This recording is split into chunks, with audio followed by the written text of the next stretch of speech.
10-man Tottenham leave the City ground with all 3 points, 2-0 the final score against Nottingham Forest. For those who are just joining us, how do you sum up the match we saw tonight? I think it was a controlled performance by Tottenham. I thought Nottingham Forest tried to set up really defensively and trying to contain them, but in the end the quality of Tottenham and one man in particular, Kulusevski, really shone through, and he was a difference, and that was a bit of magic that they needed to win the game tonight.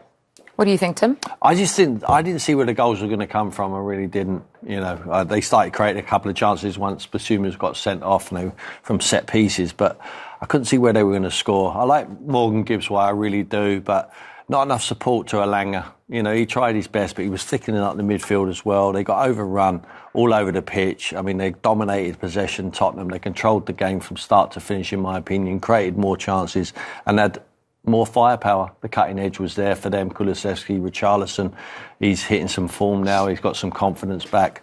Son was a constant threat. You never know what he's going to do. And they lost Brendan Johnson early with a head injury.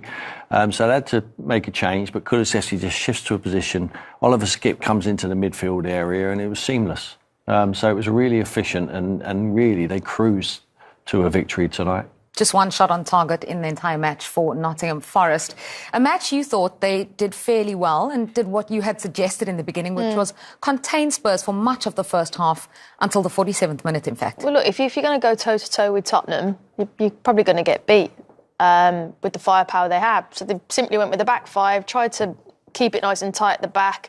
And the only areas that Spurs could have was the wide areas, and in the end, because of Brennan Johnson, like Tim said, went off, Kulusevski then went out there and crossed him for the first goal, and that was the difference. But you'd be fuming though if you're Steve Cooper. It's literally 47 minutes. You're over the time really. You think just get into half time, but as soon as he goes onto that left foot, and it's such an easy header for Richarlison, he doesn't have to do anything because all the whip, all the pace on it. Look, he just goes in there. But the keeper, though, Tim. Yeah, we like Turner. As soon as that ball leaves Kulusevski's foot, Turner has to be on his way out. He 100% has to make Richarlison flinch there. He has to think that he's going to get clattered from the goalkeeper, but he does nothing. And he ends up making contact. It's a wonderful pass, don't get me wrong.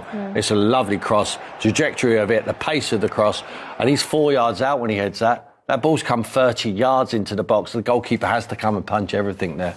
It's not the last time he would make a mistake in this match. Let's look at the goal that made it 2-0 and his role, firstly, in the lead up to it. Well, to be fair, we have to say it's good pressing from Tottenham. They force it back to Turner and then he's vulnerable. He's on the back foot, tried to kick it, and then you give it to this man, Kulusevski, who's in fine form. The defender does the right thing, showing him onto his right foot, showing him down the line, so the keeper knows then, look, he's only coming one way and it's that near post. But it's a poor clearance, and this is what I'm talking about then. You think he's on his right foot, this is weaker one, but he absolutely puts his foot through it. But the goalkeeper has to save that. He can't let that in from that angle when the defender showed him it's going to be put there. And look, you see how angry he is, and you're thinking he's had a bit of a nightmare, hasn't he, Tim? Yeah, I think if you're going to stay in the league, if you're a team like we already highlighted, the likes of Burnley, Sheffield United, Luton, struggling down there. So it gives Forest every chance. But you need to pick up points. You need a good goalkeeper. You need heroics from your goalkeeper when you're playing the top sides. And tonight there was two gifts from Turner to Tottenham. I think what's difficult as well, and you and I had been talking off air, is that they've already made a goalkeeping change. Well, I think throughout the season there's Vlachodimos as well, and I know he's brought in Turner from the Wolves game, I think. So he's been chopping and changing because, as Tim said, both of them really haven't said, I'm number one and I'm going to be your hero to keep you up or to give you that stability at the back. And then Turner's made those two errors tonight, and then you go, well, I've got to change the goalkeeper again. I've got to play someone I can trust and who's in form. So it's been like that all season. And even as defenders, it's not helpful when you haven't got your number one and you know who it's going to be. So it's been tough. That goal was Kulusevski's 5th of the season, equalling his best tally. We're going to hear from him now. Dejan, many congratulations. A goal, an assist, a clean sheet, and by the looks of the celebration, a baby on the way. So how's life treating you at the moment? No, it cannot be better. As you said it, everything is fantastic. Not only today, but in these last weeks. God treating me very good, and I'm so happy and grateful for every day, honestly. How pleased were you with not just your performance, but the team's performance? Because you had to withstand quite a lot of pressure and control the game. Strong, you know. First off, we had a lot of the ball. We just got to stay patient, move the ball. We scored a great first goal there with Richie, and then second half, they were strong. It's not easy to play on this ground, you know, with the energy from the crowd and everything. And then we got the red card, and then, you know, you have to show character. You just got to be strong, win fouls and defend. And I'm very happy that we didn't concede a goal, and we cannot concede any more goals. You've been creating a lot of chances in this team recently, but just your second assist this season, how much does it help to have not just a striker in form, but someone who's on the end of those brilliant crosses? No, it helps a lot, because actually, you know, I cannot do any more. I just try to give my teammates the chance to score, and the balls will fall in. And I like the first goal we scored. Rich is a top striker, and we gotta give him those balls, and he will score them. And how much pleasure do you get when you see the ball go into the net off your right foot? No, I like my right foot. It's very underrated, but not for others, but for me, because I shoot too little with my right foot. I got to keep shooting, and hopefully more goals are going to come. Yeah, well played tonight. Thank you very much. Thank you. Thank you. Thank you. That's 2 goals and 2 assists in 4 games from Kulusevski now, and probably all the love from Tim Sherwood. All the love from me, and he loves itself as well. I love that right foot. And he loves his left foot as well. And his head, I mean, he's got everything. He's got everything, this boy. Really has. I mean, he takes it, look, we'll show you some little clips of how tight that area is, but the awareness there to slip down behind for Son, should have scored, that's early in the game. Picks up different positions. You know, he doesn't get marked, you know, he's really hard. Look, his eyes in the back of his head there, he just slips out on the outside of his boot. Knows when to stand still, which is crucial for any good player. And then the strength and the ability to dribble or go right at the heart of teams creates a chance for Brennan Johnson there.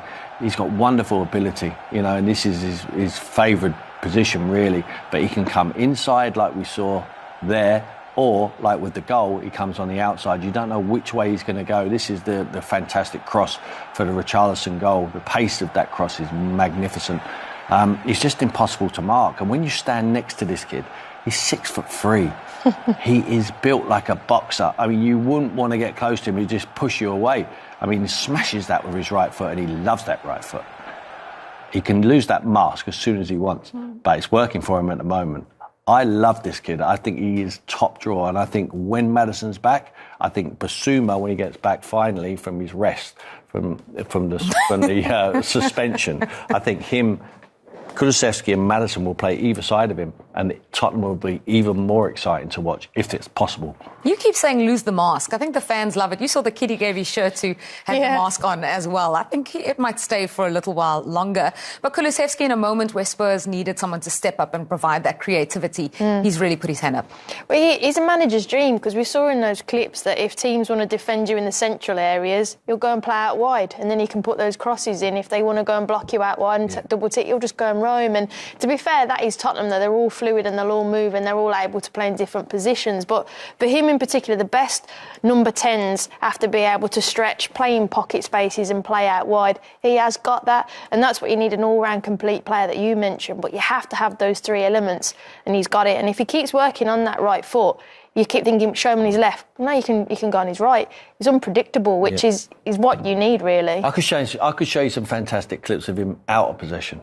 The way he works and triggers the press, along with Son. Son leads by example. He goes, but they all follow him in. And Kulusevski works tirelessly for the team. This boy is 25 million. I'd be very critical of Tottenham's recruitment. Not with this kid. They got it right on this one. Whoever found him, give him an extension to his contract. Sack the rest of them. OK, the only negative for Tottenham tonight, the fact that they ended with 10 men. Yves Bissouma was sent off. Everyone in agreement that was the right call? Absolutely, even the manager. I mean, this is poor. This is absolute disgusting tackle. He loses control of it, and he just tries to hurt Yates there. He comes in. Yates does well for him, really, to jump up, but that is straight-legged, and it's a leg breaker. And you watch Alex Postecoglou, he sees this himself. I'm not sure why the referee took so long to give him the red card, because it was clear and obvious that is a dangerous tackle. And you look at Ange there, he watches it on the screen, the crowd start realising how difficult it was, and he shakes his head. He doesn't shake his head because he doesn't agree with the decision. He shakes his head because his player is let him down. He's going to be missing for 4 games now because it's his second red card. It's a shocking decision, Karen. It is. Sorry, tackle. Well, yeah, it's It's just from his touch though, Tim, isn't it? He's lost control and then he's stretching, but it was an easy decision, straight red, and there's no arguments, and there won't be none from his manager either. Yates is very lucky that he hasn't come out of that really bad. Yeah, I think when we saw his face in the screen when they were doing the VAR review as well, you could see he knew he was going. Yeah. But they need him, and they got injuries as well. Yeah. Like Bentancur's out injured at the moment. You know, Skip probably not up to the level of the top 4, top 5 of the league at the moment. And Højbjerg's not really the flavour of the manager. He loves Bissouma, but he needs, along with Romero, needs to calm that down. You know, because you'll afford to miss players of their quality. And in the last game against Newcastle, the game's already won, and Romero should have got a red card as well. He got away with that one. Tonight, Bissouma hasn't got away with it, and he's going to let his teammates down because they can't afford to miss him in the top games. Especially at this time of the season when there's no turnaround time between the games. Let's look at the chances for Forest. Only one shot on target, as I mentioned, but they did have some opportunities. They had the ball in the back of the net, which turned out was offside, that one from Elanga, and this is Nico Williams with an opportunity, Karen. Yeah, well, Nico Williams there, he's a wing-back being able to get forward, and that was a little bit more of the difference. And then set pieces. Tough luck. I mean, Bakari, I don't think he knows too much about it, but he'll know about the stat that he's kept a clean sheet for sure. But, they had a little bit more of a go the second half, but they had to. Like I said, wing-backs getting forward, trying to get more crosses into the box. They put Chris Wood on. But, look, at the end of the day, the clinical edge and the confidence isn't there in the final third. And then this is Nico Williams' final chance again. I said wide areas, had a go. I think the fans would have been pleased with that, but they had to. And, again, just the composure and the final touch off the post, and then again Vicario doesn't know what's going on, but it's tough for him because, like I said, if he'd done that in the first half, Spurs would have done them probably 3 or 4-0 because they're so good, and he's had to have a go, and it's tough for him. That goal that they scored against Wolves was their only goal in the last 4 games now in total. What should they have done differently tonight? It's very difficult. Like when you see the team sheets come in, there's a technical mismatch. You know, if Tottenham play well, you're going to get beat. You need everything to go your way. You need your goalkeeper to be outstanding, which he wasn't. You need the referee to be on your side and maybe send off a couple more of them Tottenham players. Only managed to send off one, and it was too late. The game was won by Tottenham by then. They can't score goals, and they can't. They need to stop conceding them. It's not a great recipe to staying in the Premier League at the moment. So something has to change. Hopefully he keeps his job and changes the way the fortunes are going on the pitch. But normally the chairman or the directors decide to change the manager because they can't change the personnel or the players. Yeah, another tough one for Nottingham Forest, another defeat. Let's hear the thoughts of their manager, Steve Cooper. Steve, there was a lot to like about the performance in parts, but does the result overshadow it all? Well, the result is always the most important, and we'll always write the narrative, and we accept that. I think we sort of played the game that we thought was the right one today, in terms of playing on a fairly close pitch and not trying to give Spurs too much space to play in, because we can see how dangerous they can be. And on the whole first half, we did that fairly well. Son got in early, I know, but it wasn't that our distances were wrong or whatever. I've got to say it was really good play. And then obviously the goal, we've come off the plan. We haven't doubled up. We've let them come inside. It's the one time they put a real free cross in, and we've not marked in the box. So for that moment, we've come away from what we were doing quite well defensively first half, and that's the level. That's the level, and that's the other way. That's the bit that we're not doing very well in terms of when we're given moments in and around opponent's box. We're not making it count. We're hitting final passes in the air, and we're hitting to the wrong feet, and should be hitting the back foot, we're hitting the front foot, and all that sort of stuff. So, and obviously we've come out and we started the second half well. Momentum's just about with us, I think. Couple of set plays, Willie had a good chance, and then the second goal is just not something you can do at any level, never mind in the Premier League. So that killed the momentum, and but I can't. I've got no complaints with the sort of general performance. Yes, I want more quality, and we've got to be better in the final third, and we can't give goals away like we did. But I'm not really questioning the effort and the committing to the plan. We could have played with more quality second half. We've turned the ball over once or twice when it was on to do better. But that's where we're at the moment. That is where we're at. So we just, again, have to accept that it's on us and deal with it and keep going. Yeah, in terms of the mentality of your players, then were you pleased with what they gave? They didn't seem too set back by the first goal, certainly in particular.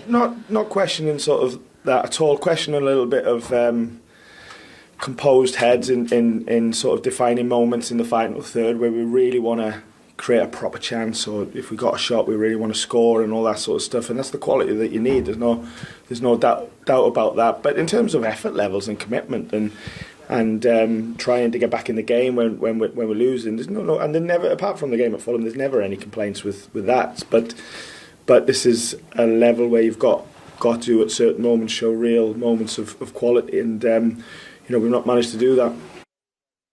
8 points in their last 13 games, just one win since the September international break. Burnley and Sheffield have got fewer points in that time. They have a little gap on the relegation zone, but one or two teams put a run together and they're in even more trouble. Yeah, I mean, you watch Luton and they're getting confidence each week, and they might, start picking up a point or two here or there, and you're thinking, we don't want to get in that mix. I think Crystal Palace are also coming down the table as well with their points at the moment. But it's the confidence that keeps going down. It's one clean sheet in 9 now, and when he's said in the team talk there, in the interview, he said, we've tried to play defensive and we still haven't been able to do it. We're making mistakes that you wouldn't expect in the Championship. We're thinking, this isn't great. We're not creating the other end either. So I tried to think about it the other day, because I read something that he said about, it takes a long time for a team to be established in the Premier League, and this is their second season. And I do understand that. That is tough, and it is the toughest league in the world, but they have spent money, and there is perhaps an expectation that someone like Luton, that I just mentioned, has probably spent 32 million since 1992, I think. So you're thinking, that is tough, and you look at the differences, they should be doing better, and particularly at home. So, yeah, it is tough for them at the moment. Yeah, the danger he's got is that the chairman might not think, if he's thinking might not be aligned with Steve Cooper's, so watch this space. But for Spurs, 3 points, and they get the festive period off to the best possible start. They can sit back and enjoy the rest of the football. From myself, Julia Stewart, Tim Sherwood and Karen Carney, good night.